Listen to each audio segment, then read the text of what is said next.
Bismillahirrahmanirrahim. Wa huwa alladzi arsala ar-riyaha busyran baina yaday rahmatih. Wa anzalna minas samaa'i ma'an tahura.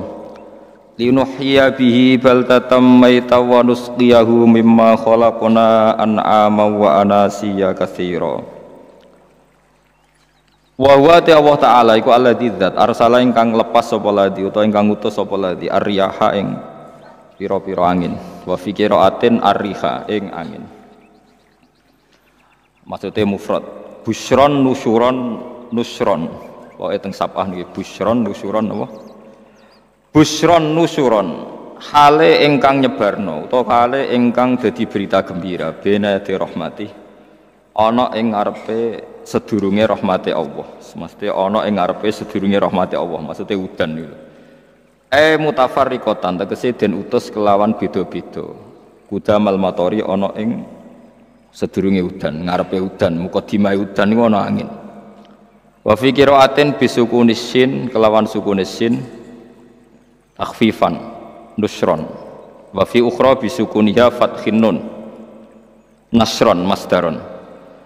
Wa fi ukhra bisukuniha kelan sukune sin wa dhammil muwahhadah lan dhammai ba badalan nun hale dadi gedine nun kira kita busyron. Terus nak teng sabah iku nusyuron kalian nasron. Terus nak kira kita napa busyron. Jadi wa dhammil muwahhadah dhammai ba titik sitok busyron nggih badalan nun. Jadi boten nusyuron tapi napa busyron. Mubasyiratin tegese angin niku nggih berita gembira. Wa mufradul ulati mufrate sing pertama iku nusyur. Nusyuron ka rasulin rasul rusul. Nggih nusyur nusyur. Wal akhira utawi mufrate sing akhir iku nasyir. Wa anzalna lan nurono ingsun minas sama'i sanging langit ingsun nurono ma'aning banyu tahuron kang nyucekno. Mutahhiron tegese kang nyucekno. Sok kaya anut ana sing nyucekno ora ana banyu najis. Di kula terangno nggih cara madzhab Abu Hanifah banyu iku ora iso najis. Wis pokoke banyu ku nyucekno dadi ora iso napa najis. Tapi kalau dalam madzhab Syafi'i itu air yang tidak sampai 2 kolah. 2 kolah niku ukuran 1/4 itu sekira-kira 1 meter persegi. Berarti kiri kanan atas bawah niku napa 1 meter niku pun 2 napa kolah. Niku nak cara Imam Syafi'i jika air sebelum 2 kula itu kena najis sedikit rubah atau tidak rubah najis nggih. Tapi kalau terlalu banyak meskipun kena macam-macam tidak nopo tidak najis. Terus illa mata ghayyara kecuali yang rubah. Di misalnya ada limbah, ada kubangan besar gitu yang beribu-ribu liter tapi kok warnanya sudah warna coklat ya kayak tinja macam-macam itu dihukumi nopo najis. Tapi wis macam-macam lah madhab dalam air. Tapi saya pastikan itu madhab ulama. Saya pastikan itu madhab ulama. Kalau teks hadisnya begini nih, monggo nak jenengan napi latihan ijtihad, kok menyesatkan ya ora apa-apa, sementing ini latihan. Jadi di Madinah, ini hadis di Musnad Ahmad. Di Madinah itu ada sumur, bukan sungai loh. Saya ulang lagi sumur, bukan sungai. Kalau sungai itu konotasinya kan luas, panjang, mengalir. Ini sumur, bener-bener apa? Sumur. Sumur, ya gedene sumur enggak sepiro. Nabi itu wudu di situ, terus diingatkan ya Rasulullah itu sumur dulu zaman sebelum engkau datang, sebelum ada Islam di sini dipakai pembuangan jifah, batang anjing dan nyuwun sewu kotoran orang haid. Ya kotoran orang haid. Terus saat itu Nabi ngendikan alma tahurun la yunajjisuhu syai'un. Kata Nabi yang namanya air itu menyucikan. Tidak pernah bisa kena najis. Alma tahurun la yunajjisuhu syai'un.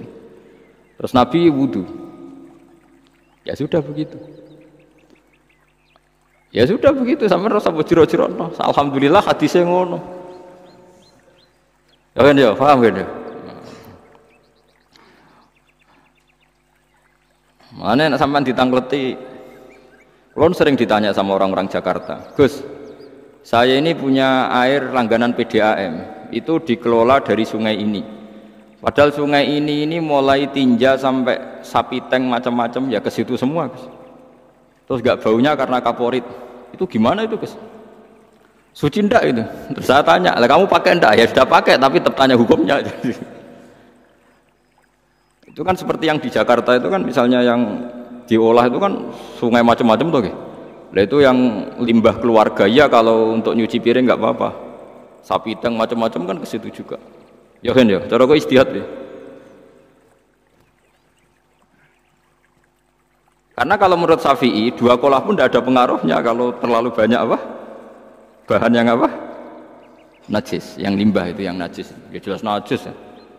Kalau teletong sapi kan ijak ono intikal madhab Rasul Makul Tohir, kotoran hewan suci itu suci. Masih banyak mazhab yang mengatakan bahwa kotoran barang suci itu suci, masih bisa intikal. Kalau kotoran manusia itu lebih kriminal, nggak ada mazhabnya itu. Jadi kotoran ini wedhus iku ono ulama sing darani suci, tapi nek kotoran ruhin gak ono. Nah, itu kan repot. Makanya kata sebagian ahli hadis, sebaiknya hadis itu tidak usah diijtihadi, pokoknya Nabi ngendikan begitu gitu. Ya sudah orang terus ya sudah begitu. Paham gitu. Terus seperti di sini misalnya yang di sini Gajah Wong itu kan atasannya sana mulai kali Code kan wong macam-macam. Mulai wong buang kotor air besar, air kecil kan lewat semua. Macam-macam. Makanya masalah air itu pokoknya sifatnya air itu ma'an tahura, sifatnya air itu mensucikan. Mensucikan itu dua dalam mazhab Syafi'i itu, air dan tanah. Ya, air dan tanah. Terus sama Abu Hanifah ditambah satu. Ini kalau sampai coba tidak apa-apa, api. Makanya kalau ada boto, coroknya apa mus? Boto bangunan apa? Boto. Itu kan kebanyakan kan kadang kan tipak buahan pletong itu gini, terus dipakai boto, campur-campur, diulet-ulet, terus jadi apa? Boto. Cara madzhab Syafi'i tetap najis, dipakai masjid tidak bisa karena sebagian bahannya dari apa? Najis. Cara madzhab Hanafi suci karena sudah dibakar. Karena api itu termasuk alat mensucikan. Alasannya Imam Abu Hanifah, orang yang fasik-fasik itu nanti disucikan pakai api neraka. Berarti api itu bagian dari alat mensucikan. Jadi misalnya Ruhin mau sholat dibakar, sholat suci itu. Karena api itu mensucikan. Buktinya orang-orang yang masuk neraka nanti sebelum masuk surga harusnya kan disucikan dengan api. Mana ada di neraka disucikan pakai air. Hanya kalau ada batu bata itu yang dipakai dari najis ya kemudian dibakar, itu berarti cara mazhab Hanafi suci. Alhamdulillah tuh. Jadi kita bikin masjid nyaman karena bahannya dianggap apa? Suci. Lewat apa? Lewat apa? Api tadi dia dibakar. Tapi yang ngeri. Nggih. Ben sampean ngerti mazhab gitu. Terus saya memang tak niati setiap saya ngaji entah 1 2 tak sisipkan hukum fikih karena fikih ini yang kita alami keseharian. Nggih, fikih ini yang kita alami apa? Keseharian. Makanya saya minta teks hadis tadi jangan rubah, pokoknya ada sumur loh, tidak sungai. Sumur itu kan airnya tenang, tidak ngalir. Nyatanya Rasulullah sudah dilapuri, ini batang-batang anjing dan bekas orang-orang haid, kotoran haid itu dibuang di situ ya Rasulullah. Terus Nabi menjawab, alma utahurun la yunajjisuhu syai'un. Terus orang-orang Syafi'iyah mentahmilkan dalam bahasa ijtihad itu dianggap itu mungkin sumurnya terlalu besar dan airnya terlalu apa? Banyak sehingga kotoran-kotoran itu tidak merubah warna.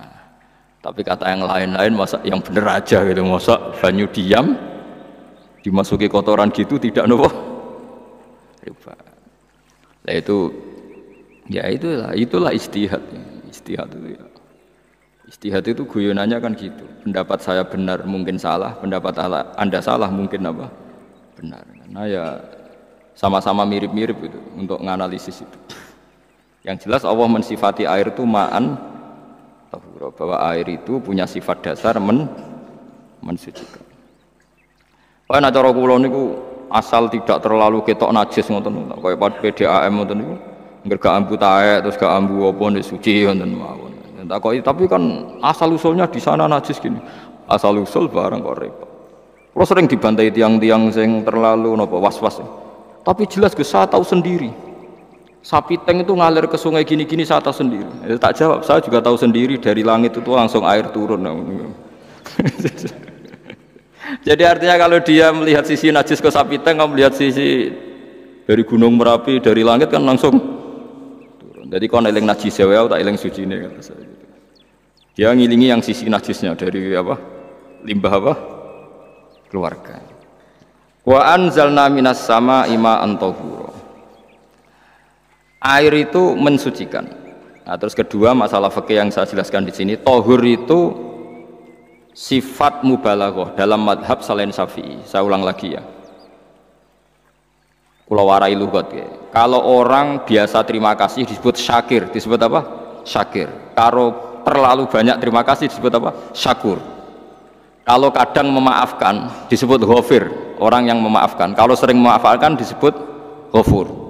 Jadi dalam disiplin lughat, kalau wazan fa'ul itu berarti menunjukkan terulang-ulang. Paham nggih Pak? Apa? Terulang-ulang. Sehingga mazhab selain Syafi'i mengatakan air satu ciduk kan ya. Dipakai wudu, setelah itu mustakmalnya dipakai lagi boleh. Mustakmalnya dipakai lagi boleh. Alasannya fa'ul itu mubalaghah gitu loh. Jadi sesuatu yang terulang. Paham ya? Saya ulang lagi ya. Tahur itu kan wazannya fa'ulan. Tahuran berarti wazannya fa'ulan. Fa'ulan itu berarti ikut wazan mubalaghah.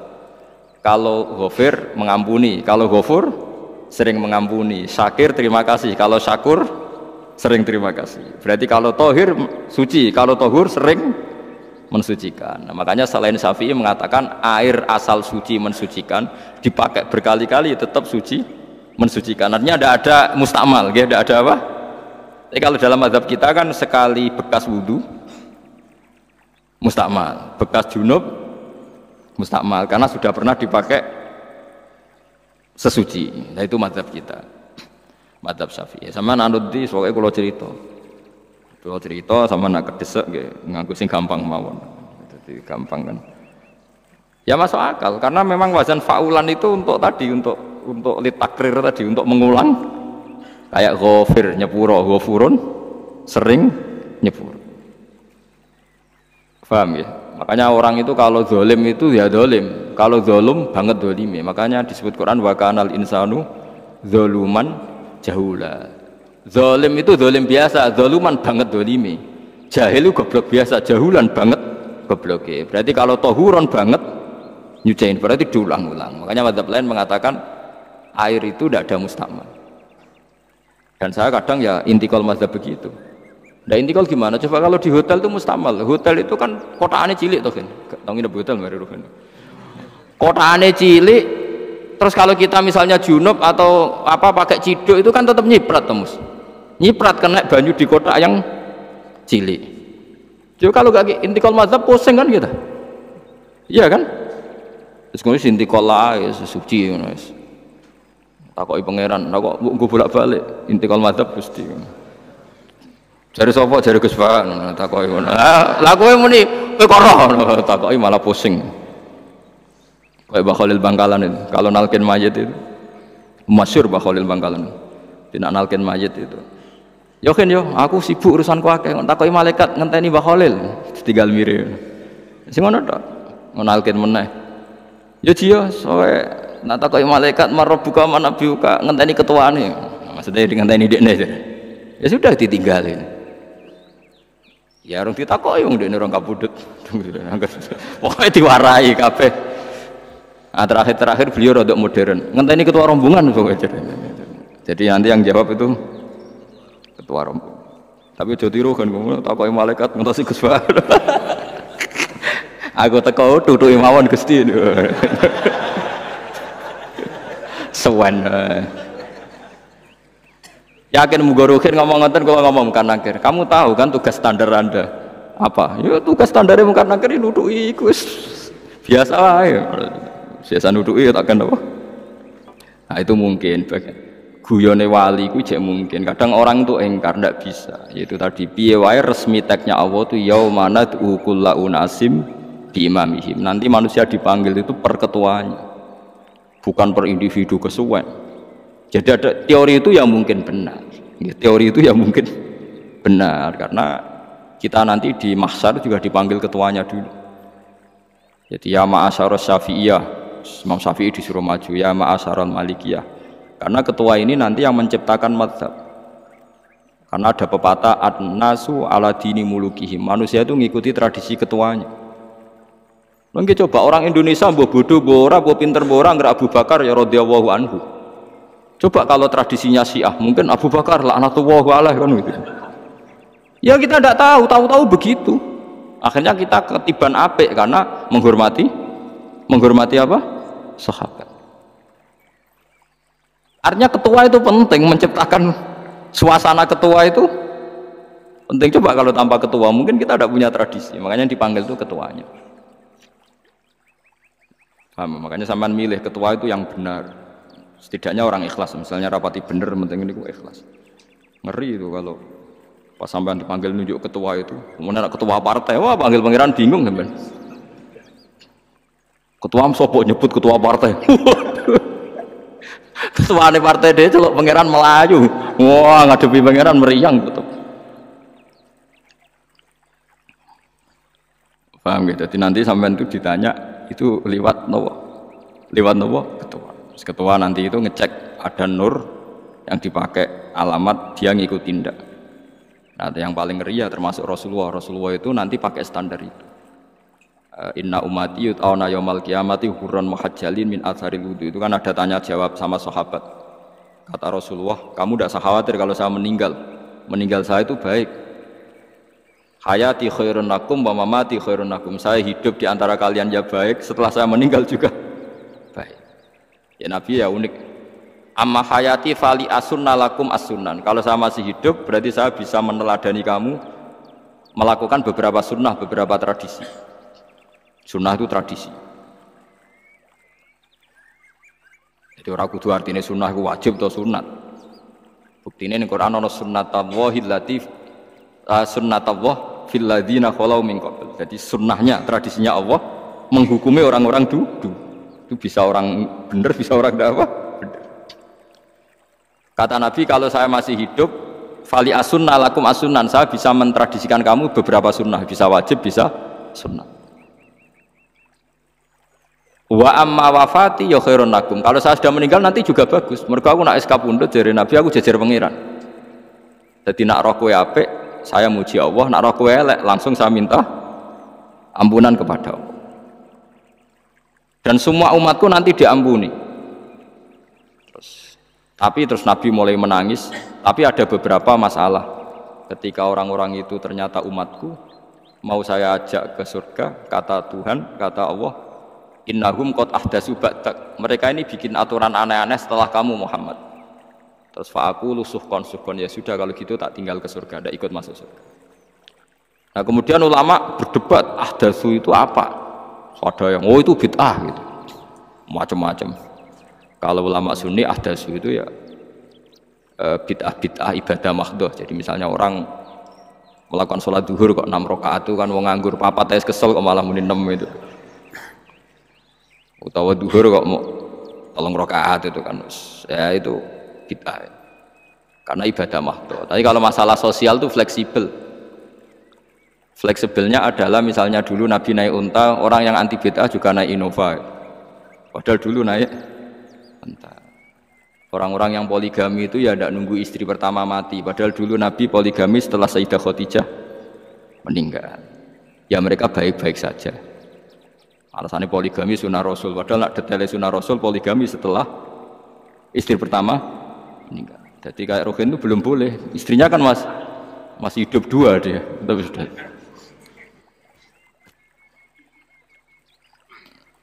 Nah, bukan artinya kalau sampean memaksakan gitu. Sampean kalau nggak percaya saya bacakan ayat. Wal khayla wal bighola wal hamira litarkabuha wazina. Kamu bisa naik kuda, naik unta, naik himar. Setelah kamu naik dan kamu tenang di atas punggungnya, litastawu ala zuhuri summa tazkuru ni'mata rabbikum idza stawaitum alaihi wa taqulu subhanalladzi sakhkhara lana hadza ma kunna lahu muqrin.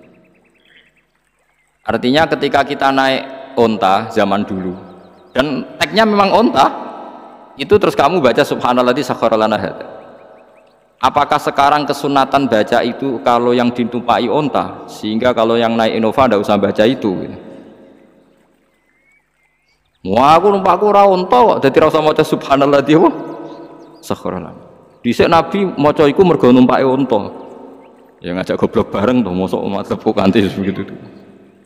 Makanya sensitif, bakas bid'ah Anda itu sensitif, tidak usah dibahas, biasa saja. Nek senara cocok ya diem aja.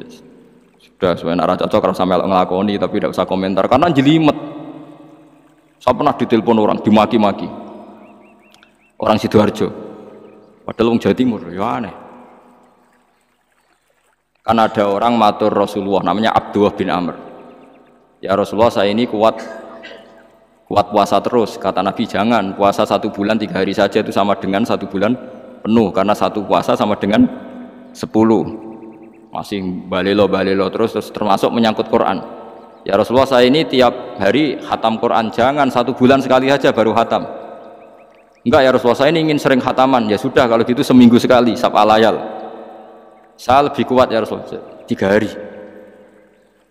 3 hari saja khatam sekali. Iqra'hu fi salasin, kata Nabi.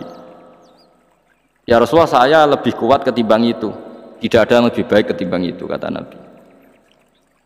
Kemudian orang itu anti semaan, karena semaan itu kan 1 hari khatam. Paham ya? Maksudnya hadis tadi yang di Bukhari dipakai dalil anti apa? Semaan, karena semaan itu 1 hari apa? Lewat telepon pertama lewat santri saya, terus lama-lama lewat telepon. Saya tanya, kamu bacanya hadis kira-kira sama saya banyak mana? Kayaknya banyak jenengan. Saya tanya, betul Nabi menyuruh khatam tiap 3 hari? Ya. Betul Nabi nyuruh khatam tiap 1 bulan? Ya. Ya sudah, lakukan saja. Anda sering enggak khataman tiap 3 hari? Tidak pernah, setahun aja tidak mesti. Lah iya, kalau Nabi melarang baca Quran tiap hari kamu setuju, tapi Nabi nyuruh tiap hari khatam kamu tidak setuju. Enggak apa-apa, kamu anti semaan enggak apa-apa, tapi lakukan perintah Nabi tiap 3 hari khatam. Menang deh. Jadi lah itu maksud saya. Anda tidak apa-apa milah-milah bid'ah sesuai versi Anda, pemahaman Anda, tapi yang fair. Kalau Anda anti semaan ya harus tiap 3 hari khatam, karena dawuh Nabi iqra'hu fi kulli salasin. Enggak juga kan, mereka juga orang yang enggak jarang baca. Jarang baca apa? Lah itu enggak fairnya di situ. Makanya dia biasa mawon. Cuman semaan apal Quran wis semaan. Nah, apal Quran ya wiridan, malah lucu to apal Quran kok semaan. Ya yes, ngono ae apal ya nyemak kan, kok kesel ya mulai. Jadi bang nyemak sampai geremeng. Bariku mangan entek akeh kan malah lucu. Wong nyemak yo do kurang ajar. Jajal kok nyemak ki delok ngarep mbek guri tok, anggere kebar ya wis. Aku serah kelakuane wong nyemak. Kan ndekne ra apal kan ya. Biasane nyegat guri to. Kok anggere gurine kembar pojok ya. Wis. Kok anggere gurine pojok kembar. Ya sing semaan akhire pinter sing maca kembar gurine. Paham gitu, terus wau ya tohuron ya tak latih memahami Quran secara lugat. Quran bagaimanapun bilisanin arabiyyin mubin. Ada ulama yang berpendapat tohir itu dimubalaghahkan tohur, seperti ghafir ghafur, syakir syakur. Sebab itu menurut mazhab ini tidak ada air apa musta'mal. Tapi kita biasa mazhab Syafi'iyah apa? Ada apa? Ada musta'mal. Itu masalah-masalah ijtihadiyah, masalah-masalah ijtihadiyah. Kalau masalah ijtihadiyah tadi pendapat saya benar, mungkin salah. Pendapat Anda salah, tapi ya mungkin benar. Wa anzalna minas sama ma'an tahura. Mutahhiron tegese banyu iku sing nyucekno. Linuhya supaya maringi urip ingsun. Bihi sebab anane banyu baldatan ing daerah maitan kang mati. Jadi istilah resmine pangeran, aku nak nguripno bumi iku ya nganggo lantaran banyu. Jadi coba soal pangeran kok butuh lantaran. Waduh serepot. Wong Qur'ane pangeran dhewe istilahna aku nak nguripno bumi lewat lantaran banyu. Ya rasa mbok jero-jerokno. Pangeran kok butuh lantaran, ya usah lantaran lah ya iso, tapi nek Allah nganggo lantaran ya oleh, ya aja terus Allah kok nganggo wasilah, wah ya malah kacau. Ora usah ngono-ngono, ora usah mikir. Pokoke Quran diwaca ora usah dipikir, pun iman nonton mawon kok repot. Iman kok napa? Kok repot.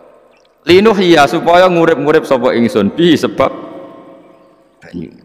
Baldatan ing negara atau daerah maitan kang mati. Jadi sampean jangan mengatakan kalau Allah untuk menghidupkan bumi butuh air, ya keliru.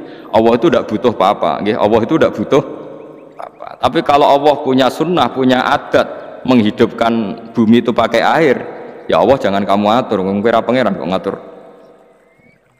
Itu kan ada cerita di kitab-kitab itu termasuk di Ihya. Nabi Musa itu sok dekat Allah. Jadi nggak mau mimik obat. Membuktikan bahwa Allah itu tidak butuh wasilah. Akokir itu maknanya obat-obatan yang dari herbal, itu bahasa Arabnya apa? Al-akokir. Dia setiap konsultasi sama dokter disuruh minum herbal itu. Enggak mau dia. Enggak, saya akan disembuhkan Allah langsung, enggak usah lewat obat apa herbal katanya. Tiap dokter ditanya jawabannya sama. Oh, dokter goblok. Kamu belum tahu ya kalau Allah itu tidak butuh wasilah. Malah marah-marah dia. Akhirnya dia konsultasi langsung ke Tuhan. Apa betul ya Allah saya butuh minum akokir? Terus, lah kata dokter gimana? Karena herbal itu fungsinya gini-gini. Musa, sing gawe fungsi herbal ngono iku sapa? Nggih jenengan. Lah ya aku gawe fungsine ngono kowe ngombe kok ora gelem. Sing gawe iku ya aku. Jadi sing gawe bodrek ku nek kowe ngeluh, bodrek mandi sing gawe ku ya pangeran, rumangsamu sapa? Sing gawe ruhin nek berkelon lega ya pangeran. Mangsamu sapa? Umane bojone ayu kan. Ah, sing wis pangeran ora usah aku isin gengsi, ora usah ngono. Kalau muni elek dibanding bojone ning swarga, nek ning donya ya ayu, nguruhin ya diselera udarane. Paham gitu? Terus itu masalah yang enggak akan selesai la yaumil qiyamah. Jadi ada cara pandang langsung Allah itu ya bisa. Tapi misalnya ada sunnatullah ya jangan kamu tentang. Termasuk Nabi Musa akhirnya Nabi Musa mau minum, setelah minum sembuh. Terus ketika sembuh diberitahu Allah, memangnya kenapa kalau minum obat itu? Obat itu ada khasiatnya yang bikin juga Allah. Kok kamu hindari itu alasannya apa? Wong yang bikin juga Allah. Makanya kalau kamu percaya wasilah, kalau terpaksa percaya, kamu harus yakin bahwa nomor satu adalah Allah Subhanahu wa Ta'ala. Kalau kamu takut orang itu syirik, ya gak apa-apa kamu lawan, harus kamu lawan. Memang selera kamu begitu. Kamu harus tidak usah ikut pakai, wong kamu khawatir, tidak apa-apa. Jadi sing khawatir sirik, ora usah nganggo ali-ali, ora usah nganggo ake. Tapi sing seneng dagangan ya nganggo. Ora usah jimat-jimatan ya niati napa? Booming ngoten mawon niati dak. Kulo nu akeh larang sedurunge rame-ramene akeh. Bareng akeh kerame terus mboten kula nggo. Darani murah repot. Nggih kula mboten sombong. Dulu akehnya bapak itu zaman Bapak Sugeng tuh pernah ditawar ditukar mobil. Zaman itu mobilnya harga 60 juta. Dan itu wasiat Bapak untuk saya. Saudara saya sepakat itu untuk saya. Dulu kadang-kadang tak pakai. Setelah akeh booming terus dikira ini yang gelondongan berapa kilo. 25.000 muruah camah cara Jawa camah tidak pernah tak pakai. Saya yakin ikut turun itu akeh-akeh yang mahal itu. Karena dikira yang produk ya yang masal itu yang paham gitu. Terus sampean biar tahu duduk perkara ini. Jadi tohur ya tohuron itu sifat mubalaghah. Tapi kalau dalam madzhab Syafi'i tohur itu ismul alat. Jadi tidak maknanya mengulang-ulang sehingga Imam Syafi'i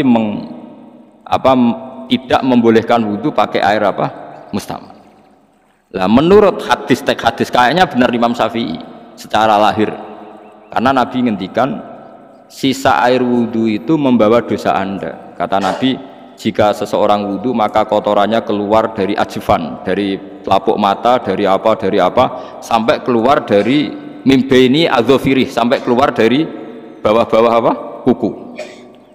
Sehingga kalau air ini sudah membawa kotoran dosa Anda, berarti air ini kan sudah menjadi air kotor. Andai kan Anda mukasyafah, maka air ini sudah penuh dengan kotoran. Nggak mungkin air yang sudah penuh kotoran dipakai wudhu lagi. Itu cara berpikir Imam Syafi'i. Ya sampean ikut mana ya? Ya gampang kan kalau keadaan normal ya ikut Syafi'i, kalau air banyak, kalau tidak normal ya ikut mazhab yang lain. Kan gampang. Gitu aja kok repot tuh.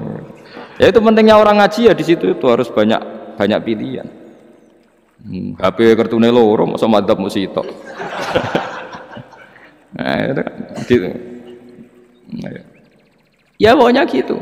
Kalau yang percaya wasilah ya pakai istilah pangeran linuhyabi baldatam mait. Ada kata bihi. Allah menghidupkan bumi itu dengan pelantaraan air. Padahal Allah tidak butuh perantaraan. Tapi yang anti ya nggak apa-apa. Memang yang percaya wasilah itu ya bahaya juga. Yes, pokoknya yes. Sudah pakai dua kartu apa susahnya tuh?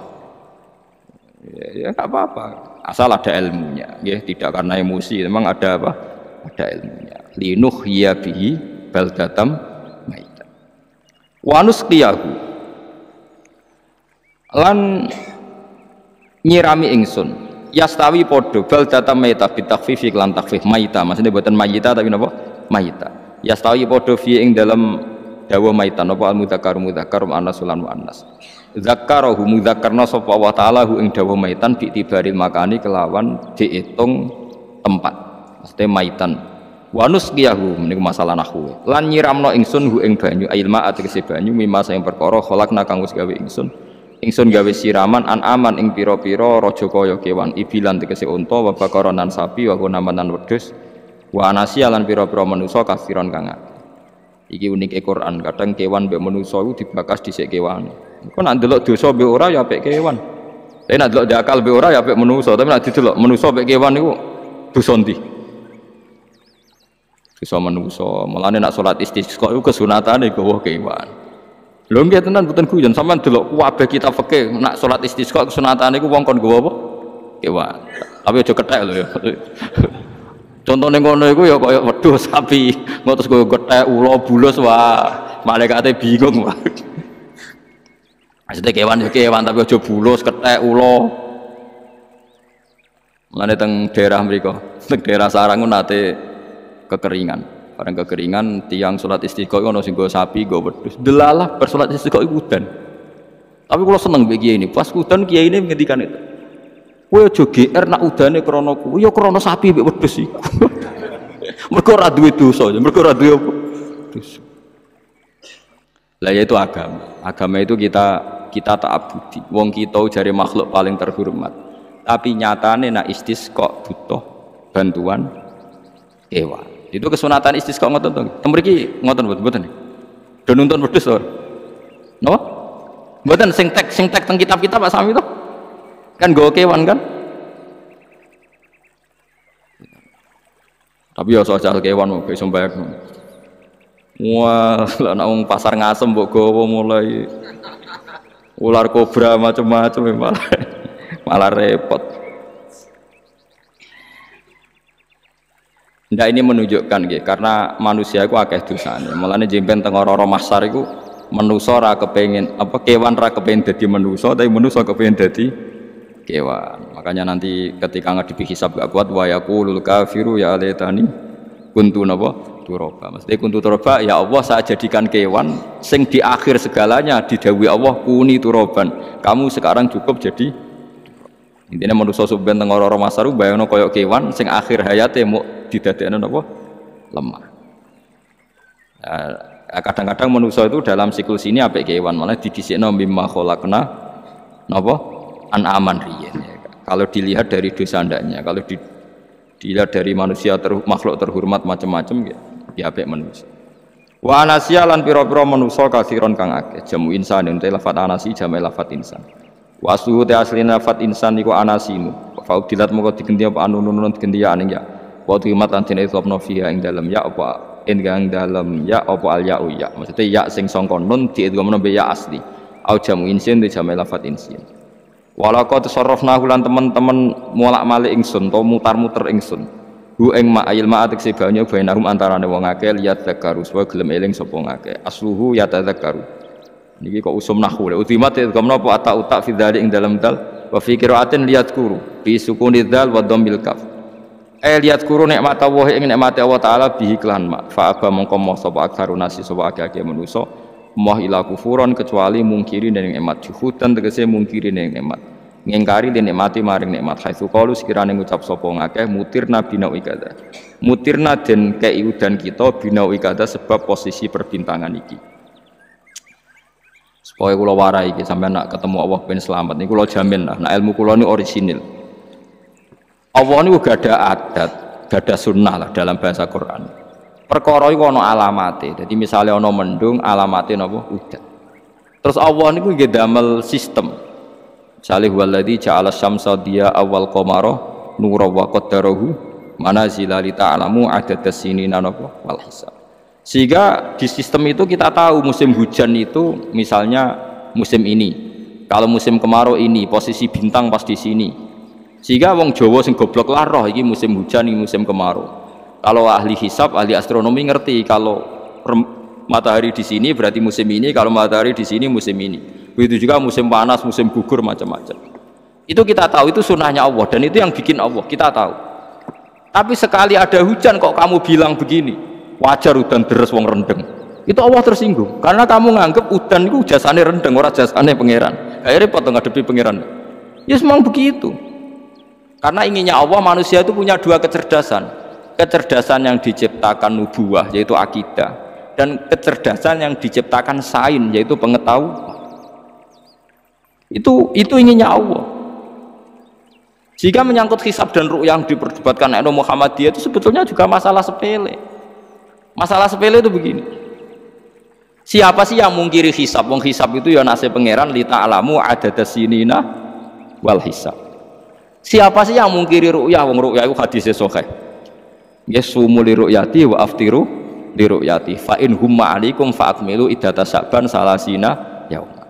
Jika kamu ragu ya ikmal. Ikmal itu menjadi 30 hari. Sekarang sampai saya tanya, ikmal 30 hari itu dari hisab apa ru'yah? Hisab kan namanya ikmal itu pakai saiki wis 29 nak ben ikmal 30. Lho ikmal itu ru'yah ta hisab? Bisa. Jadi apa susahnya sih pakai dua ilmu itu? Tapi sekarang jadi politik identitas. Pokoknya kalau ru'yah itu NU, kalau hisab itu Muhammadiyah. Terus dijak goblok bareng kan kita. Mulanya susah jadi ulama itu.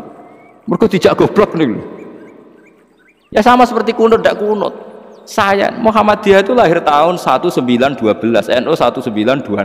Orang tahu semua sebelum itu zaman Madzhabul Arba'ah Abu Hanifah itu tidak kunut, Imam Syafi'i kunut. Terus kamu bilang Syafi'i NU Abu Hanifah Muhammadiyah. Memangnya Imam Syafi'i tahu Rois Am?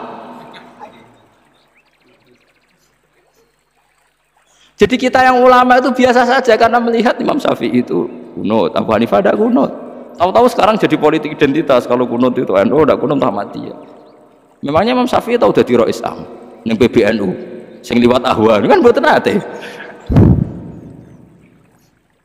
Jadi kalau ulama itu lebih sederhana cara berpikir. Ya sudah, hisab itu ya ilmunya Allah, ru'yah ya ilmunya Allah.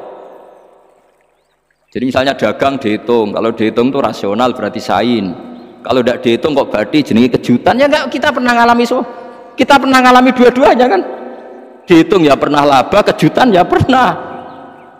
Musim sulit dagang rugi ya biasa, kecengklok rugi kebodhon biasa sama pernah. Saya anggap aja kalau rutin namanya sains sesuai hitungan pengetahuan.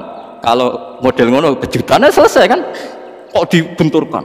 Kejutan sama rutin itu absolut mana? Akurat mana? Ya ngajak goblok bareng.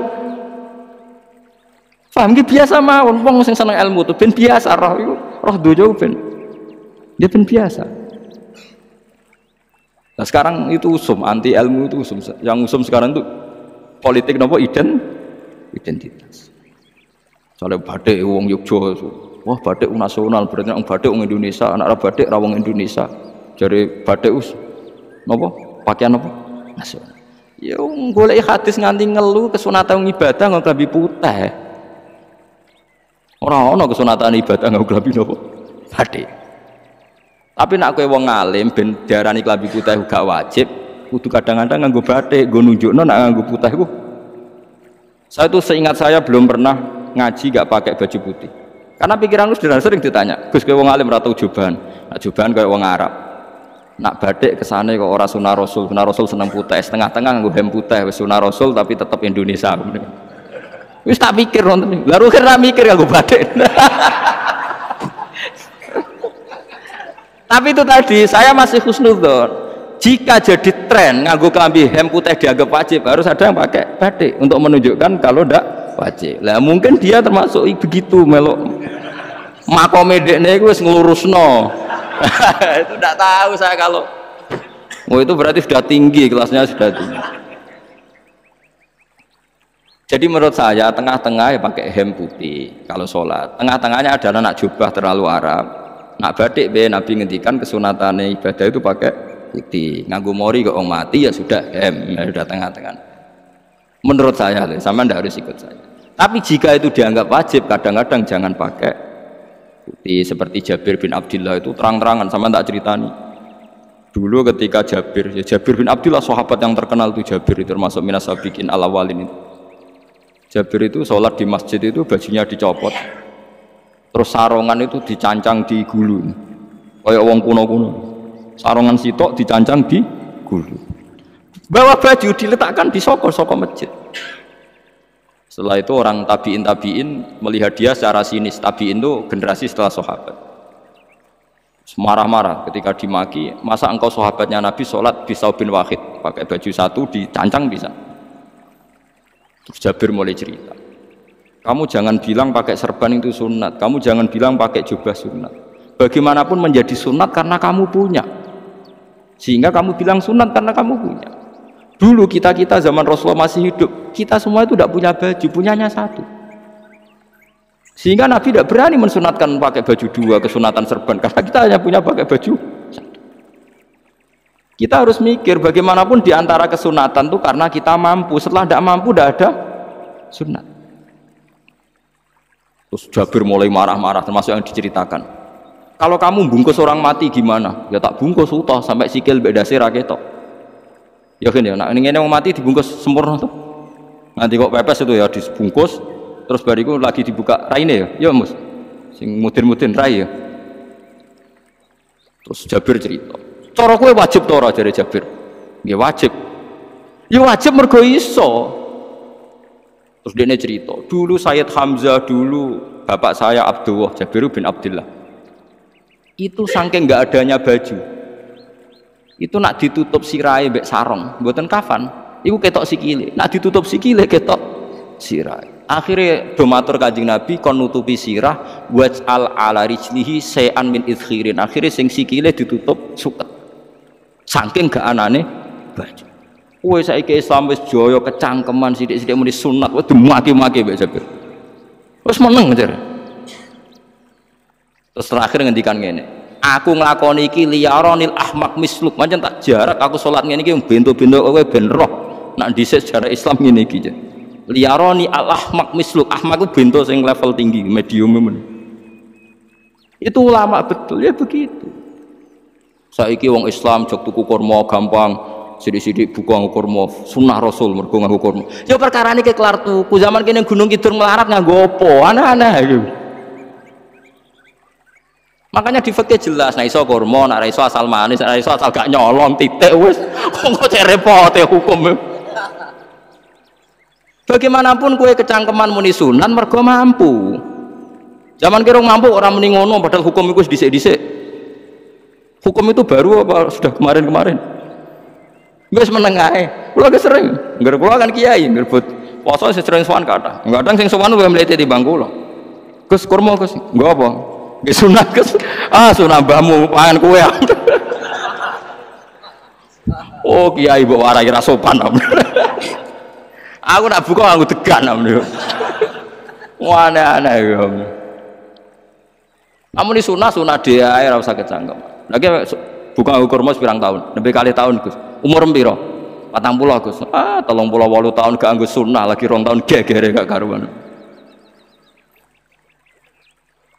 Biasa saja. Dulu Nabi itu ya biasa. Nabi kalau zaman ngendikan yang ngeper sampai 4 kali. Kalau gak mampu ini, kalau gak mampu ini. Nabi kalau ngendikan ya gitu sampai diulang-ulang. Karena Nabi tahu tidak semua umatnya gampang mendapatkan itu.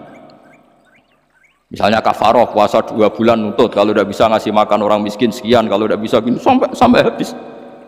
Kulo ma'rufin sedekah, kalau tidak bisa ya Rasulullah firsana satin, sampai ludus gak usah sikit tamrotin. Kalau gak bisa fabi kalimatin thayyibah, cangkem sing apik. Nek ra iso sementing aja merengut.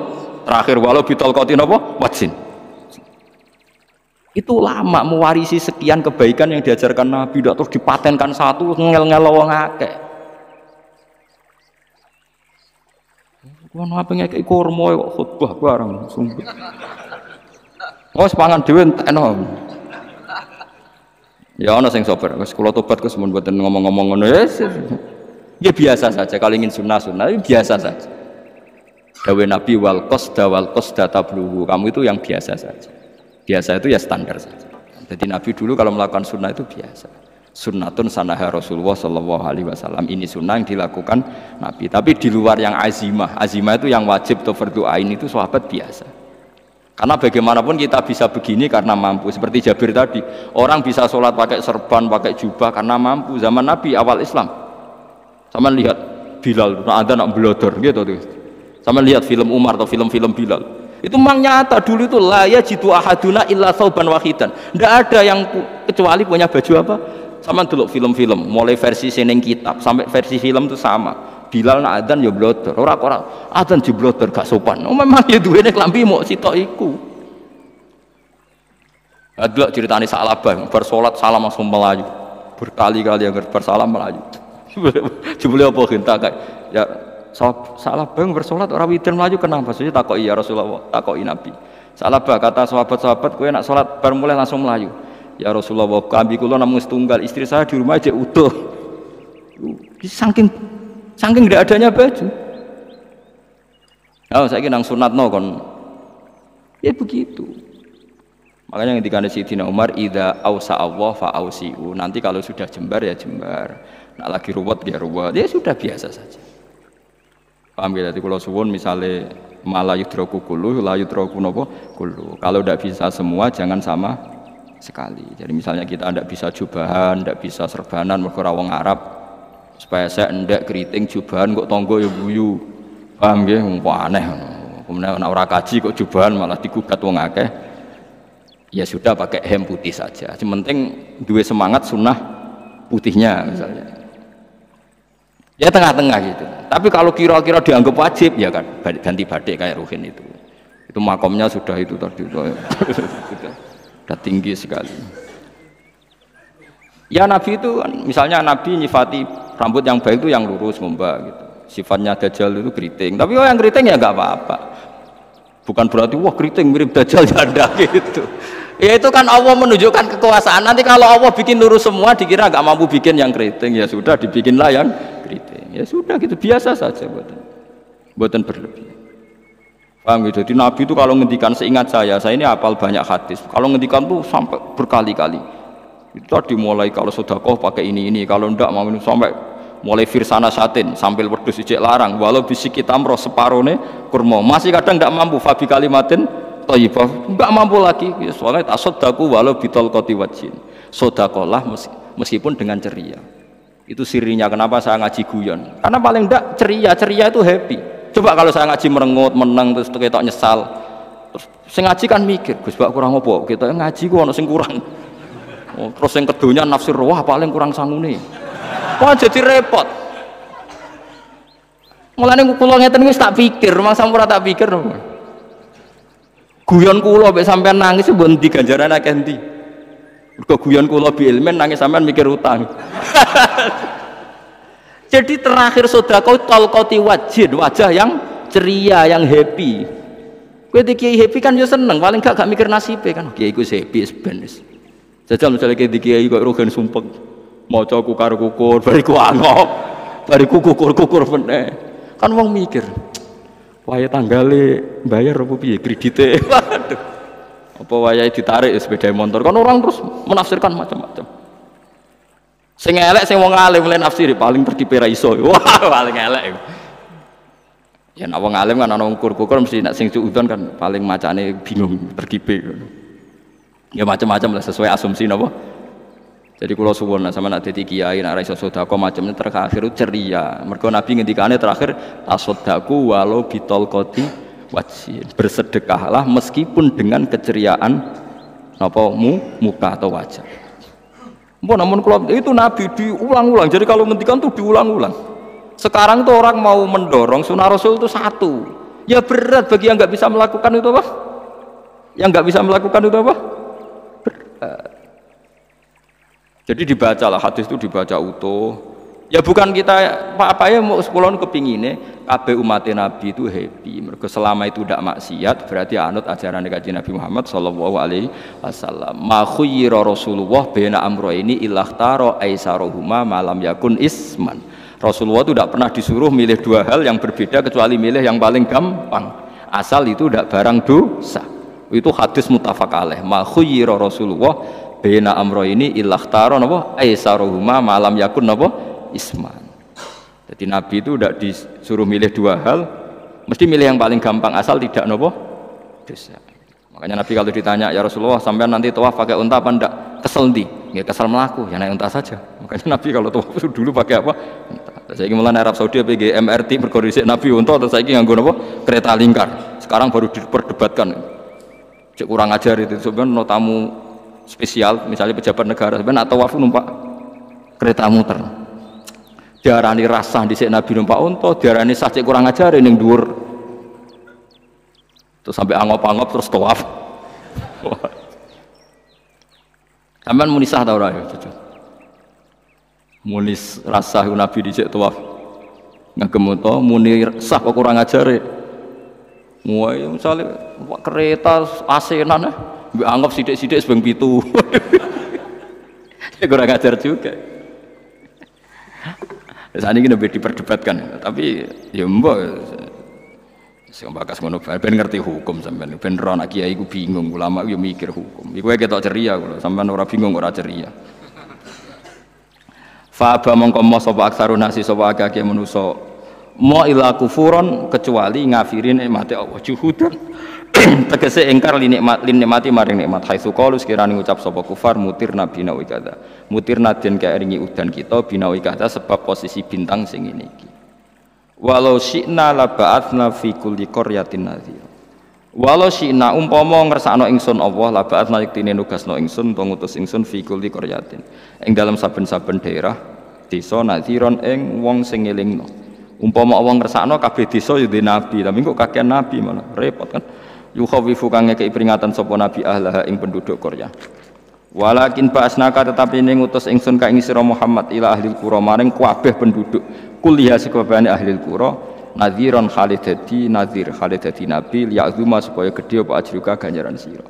Tapi kabeh nabi niku ya pokoke Allah mampu mawon tiap desa dikei nabi, tapi Allah ndak melakukan itu, cukup nabi sitok terus kabeh ya kon anut Nabi Muhammad sallallahu alaihi wasallam. Mulane ana guyonan wong Arab mek wong Jawa apik endi? Apik wong Jawa aja. Ke wong Arab iku cara obat iku dosis tinggi. Mulane dikirimi Nabi. Wong Jawa cukup mudin, cukup kiai wis Islam. Dadi rapati salah lah. Penyakitnya ringan jadi diobati kiai iku wis dadi iman. Nah wong Arab kudu napa? Nabi. Berarti penyakit berat mek ringan apik endi? Apik ringan. Mulane jare kiai Jawa, kita apik wong Jawa Gus mek wong Arab. Mergo ora butuh napa? Nabi. Berarti dosisnya kan kecil ya rendah. Sauning-uning wis. Wong bingung ngono kok omongane wong napa? Bingung. Lha opo nganalisis ngono barang. Ya wong nganggur iku repot. Fala tuti mongko aja nurut sira al kafirin ing pira-pira wong kafir fi hawahum ing dalam hawa nafsune kafirin. Jadi kalau aja anut wong kafir ning menyangkut hawa nafsu.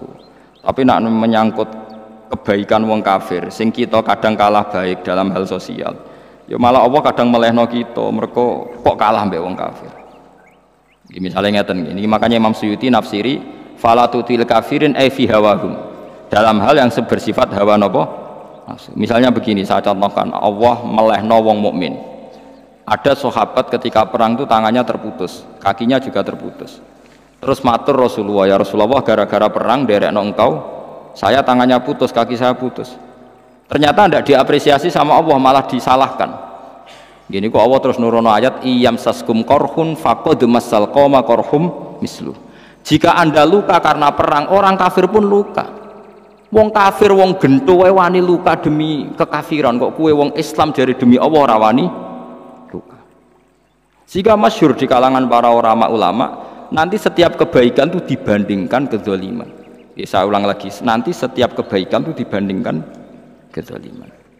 Misalnya kita jadi kiai ora enak, ora gaji tetap, tepak-tepakan, kadang untuk duit, kadang ora. Enak jadi PNS gajinya tetap. Nanti kita disalahkan Tuhan. Pedagang narkoba itu gajinya juga nggak tetap. Risikonya tinggi, ditangkap polisi, hukumannya mati, itu saja berani. Kowe ngiyai terima ngono rawani. Kowe tahajud kanyeben, bengi-bengi tangi tahajud kanyeben. Tukang maling ayam bengi-bengi tangi nyolong. Risikonya tinggi ya anyep wani. Jadi nanti kowe di depan Tuhan dimaki-maki, kesalehan kita akan dibandingkan kezaliman. Lan ana wong saleh diutangi dhuwit ora oleh medhit, sebenarnya dibandingno. Maling mbek maling utang-utangan, wong saleh ora utang-utangan.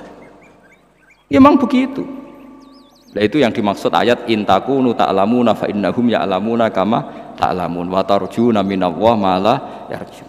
Jika kamu merasa sakit karena berjuang demi agama, orang-orang zalim juga sakit karena kezalimannya. Toh mereka berani. Coba jadi kiai bandar narkoba resikonya tinggi mana coba? Resiko jadi bandar narkoba. Antar geng narkoba juga musuhan, takut ditangkap polisi. Jadi kiai paling ngomong hasud sidik-sidik, paling wong ngrasani. Kiai songene ngomong tok ora iso nglakoni paling gitu. Padha kiai ini paling hasud. Ya sidik-sidik lah, paling serek. Kalau bandar narkoba gak cocok, nembak. Karena rivalitas mereka ekstrim. Sehingga kalau sampean cemen jadi kiai nanti ya diingatkan Allah dibandingkan orang apa? Zalim. Jadi eling-eling ya, terus semua kesalahan kita, loyalitas kita pada agama nanti dibandingkan orang zalim karena mereka loyal sama pekerjaannya, sama kezalimannya. Enggak terus preman-preman nak belani konco wani mati. Kadang kiai santri belani kiai ini rapati wani mati. Repot preman-preman nak tobat itu repot. Kulo nu rada nyesal mek tobate preman. Nak ana preman teng perapatan tobat. Niku terus ning masjid, men itikaf terus mbek wong sopan. Niku ora pas sajane. Nah, tobat itu tetep ning perapatan. Sing dhisik gagu wong disingkirno. Jadi ku tobat tenan sehingga dhisik perapatan sing gawat dadi gak gawat. Mergo sing preman gawat diganti preman sing lunak. Ora terus ning masjid ya sing iki tetep diganti generasine ngono. Mestine maksudnya mesti ora kok terus elek mboten mestine tobaté ngoten niku. Sayyidina Umar itu dulu itu menakut-nakuti orang Islam. Angger ana ndekne wong Islam wedi kabeh. Terus Abu Bakar ya wedi kabeh wedi. Suatu saat Rasulullah mlaku-mlaku ngerti Umar gelut ning ukat, menangan. Kata Rasulullah andekan yang Islam itu hebat Islam.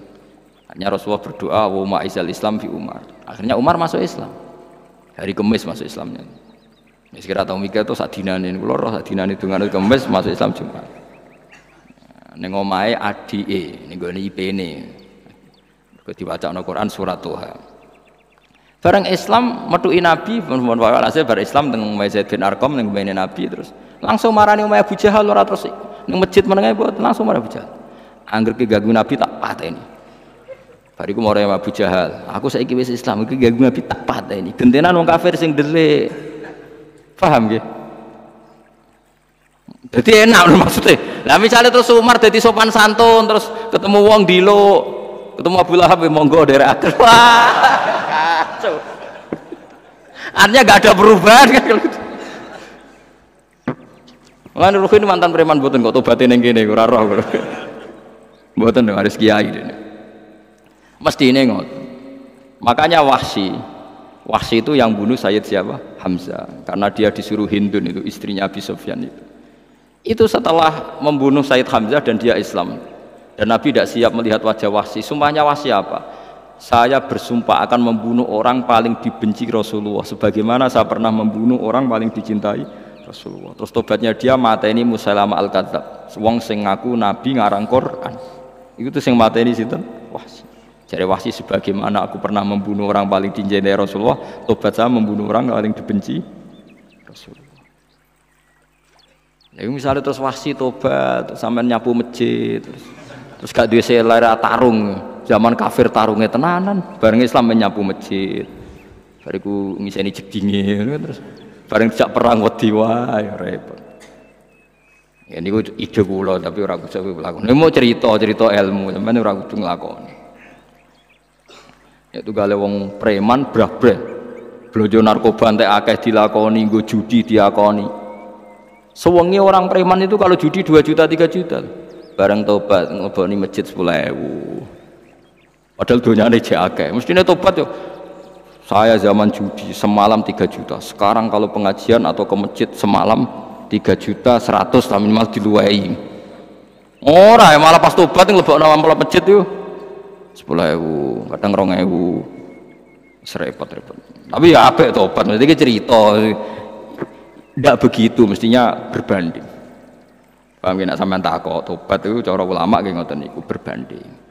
Mulane riyen Khalid bin Walid itu jadi panglima perang Islam itu. Saya masih ingat makalahnya Khalid bin Walid. Fakama anni aktsartul qatla fi kufri aktsartul qatla fi Islam. Dulu ketika saya kafir adalah sangat banyak membunuh orang Islam. Perang Uhud kalah itu karena panglima orang kafir adalah Khalid. Dia cakap sekali dalam mengatur strategi perang. Khalid itu uteke elek kan, pikirannya ala sahabat yang menuso ruhin es, kayak wong wedok ambek apa jenenge ghanimah mesti medun. Sahabat ora kabeh kaya aku kan ono kaya kue barang macam-macam.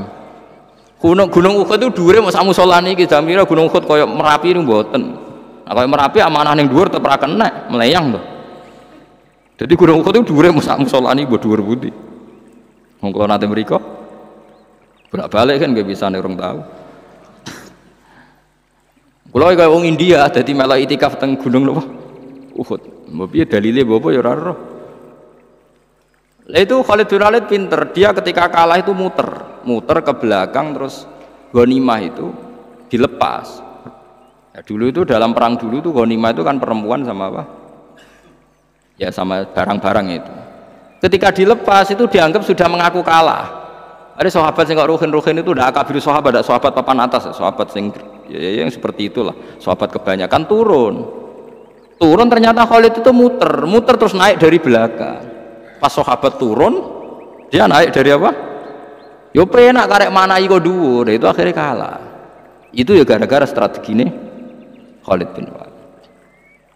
Nah terus dia bersumpah, saya bersumpah semua kecerdasan saya, semua kecanggihan saya akan saya gunakan untuk membela Islam. Nuklimake itu di perang Tabuk, di perang Yarmuk, di perang Tabuk itu di panglimani siapa saja yang ditunjuk Nabi itu kalah, termasuk Ja'far bin Abi Thalib itu padahal panglima yang ditunjuk Nabi. Usamah ya kalah, Abdullah ya kalah, semua yang ditunjuk Nabi itu mati semua. Akhirnya panglima diambil siapa? Khalid. Taruh saja gini strateginya, anggap saja Arab itu padang pasir. Tidak, sampean biar tahu bahwa orang soleh yang cerdas itu banyak. Jangan kira soleh itu tidak butuh kecerdasan, butuh. Arab itu kan padang pasir, mau jelas gini gambarannya apa? Padang pasir. Itu kalau perang itu kan taruh saja orang Islam itu 3.000 musuhnya 10.000. Memang kejadiannya gitu, 3.000 musuh 10.000. Itu kan berbanding berapa itu? 30 ya? 1 banding 3 ya? Nah itu dulu pasukan-pasukan Islam dulu itu sama-sama seperti soft sholat, jadi memanjang. Ya akhirnya perang itu kelihatan sekali mana yang sedikit, mana yang banyak. Habis Khalid strateginya dirubah. 100 orang di depan, anggap saja gitu, pokoknya agak gambaran coro Jawa paling gampang. Lagi mau kitabnya malah bingung tuh. 100 pasukan kuda yang di depan itu disuruh negarkan kuda, disebut fal mughirati subha itu. Yang itu wal adiyati napa? Dobha fal mughirati subha itu. Pokoknya anggap seperti itu. Fal muriyati apa? Qadha itu. Kuda yang 100 di depan disuruh menegarkan. Pokoknya kon gerak sehingga debu itu banyak bertebangan. Terus pasukan yang 3.000 itu disuruh memanjang sepanjang-panjangnya. Karena di depan ini ada tegaran kuda tadi, orang kafir yang di sana itu melihatnya ada bantuan datang baru. Wih, pasukan Islam teko wakeh, panjang lagi. Dikira jumlahnya itu sampai 50.000 lebih. Paham sih kalau maksudnya? Jika wong kafir melaju perkara ini tidak mungkin kita tandingi, orang Islam dapat bantuan baru, padahal ya wongnya podo. Mau dari setok dirubah. Nah, misalnya sing mimpin Mustafa sembah jare mati ya sahid, mati kabeh wong Islam. Lah itu artinya dia masih ingat betul, saya dulu pernah menggunakan kecerdasan yang sama untuk mengalahkan umat Islam. Saya bersumpah kecerdasan yang sama akan saya gunakan untuk memenangkan Islam. Lalu coba bayang nonton aneh padang pasir 3.000 orang, yang 100 di depan negarno kuda supaya pandangan tidak begitu jelas. Terus yang belakangnya memanjang, dari jauh kan kelihatan pasukan dapat bantuan baru. Padahal ya orangnya sama. Akhirnya orang kafir merasa wah nggak imbang. Kita ada imbang karena orang Islam dapat bantuan, terus menang perang. Lah itu tobat bener gitu loh, orang kok pas kafir cerdas, bareng Islam tobat nyapu masjid, sebarigus ngaji ngantuk. Padahal zaman kafir cerdas, memperdayakan ekonomi nganti sugih bergeder, bareng Islam terus dunia nentek melarat, terus nyapu masjid, sebariku sholat qobliyah ba'diyah mulai. Mau poso sunat ya tidak apa-apa itu, tapi sugih tetap. Kok zaman kafir sugih, zaman Islam kere, mestinya zaman Islam ya sugih, terus kecerdasan dan hartanya untuk liizatil Islam wal muslimin mestinya. Tapi ya nggak apa-apa kalau ada tobat model gitu ya, tidak apa-apa. Ojo terus dari Gus Pak ngono kuwi elek ya ora, ana jenenge tobat mesti ape, tapi nggak fair gitu loh. Masuk zaman nakal serius, zaman tobat sekenanya itu kan. Fala tuti mongko joto at sira al kafirin ing pira-pira kafir fi hawahum ing dalem selera hawa nafsune wong kafir. Wajahidhum lan merangi sira hum ing kufar. Merangi maksudnya berjuang bihi kelawan Quran. Maksudnya hujjah. Wong iku nak merangi wong kafir nganggo Quran, ndak mesti perang iku nganggo pedang. Niki jelas kita bire wajahidhum bihi ebil Quran. Maksudnya perang nganggo Quran itu kita melatih argumentasi atau hujjah yang dengan hujah itu jelas-jelas ketok bener ya agama napa Islam. Wajahid lan merangi sira hum ing kufar bi iklan Quran ayat Quran itu Quran jihad dan kelawan perang atau kelawan jihad kelawan berjuang kabiran kang gede. Wa wa ta'ala wa alladzi zat maroja ingkang lepas sapa Allah al-bahraini ing dua laut. Arsalat sing lepas sapa ta'ala huma ing al-bahraini mutajawiraini hale berdampingan. Hadza utawi iki ku asbun iku banyu sing banget segere banget manise banget segere. Furatun tur enak diombe, sadidul udzubati tekse banget manis iki. Iki kono nak manane mudah diminum. Wa hadza utawi iki ku milkhun niku banyu asin, ujajun tur banget paite. Sadidul muluhah tegese banget paite. Tapi wasemono sungai sing gampang diminum. Misalnya sungai Komerapi sing napa gampang diminum maksudnya mboten pahit. Ketemu laut sing banget paite, meskipun banget asine. Allah hakikate gawe wajah alalan gawe sapa Allah taala bainahuma antarane banyu sing napa tawar lan banyu sing asin. Allah gawe barzakhon ing pemisah, hajizan tekse pemisah. Kita ndak tahu pemisahnya piye, pokoke akeh sing cerita banyak di tengah laut itu air napa tawar. Layak tali itu ora campur apa ahadu masalah sijine banyu asin dan banyu tawar bil akhari kelan sing liya. Mergo wonten apa hajiz, wonten apa hajiz ana pembatas. Wa hijron lan tegese pembatas mahjuron kang iso nglindungi. Esitron tegese tutup. Mamnuan kang iso den cegah bi sebab anane sitru. Sebab anane pembatas apa ikhtilatuhuma apa campure banyu asin lan banyu tawar. Wa alami wa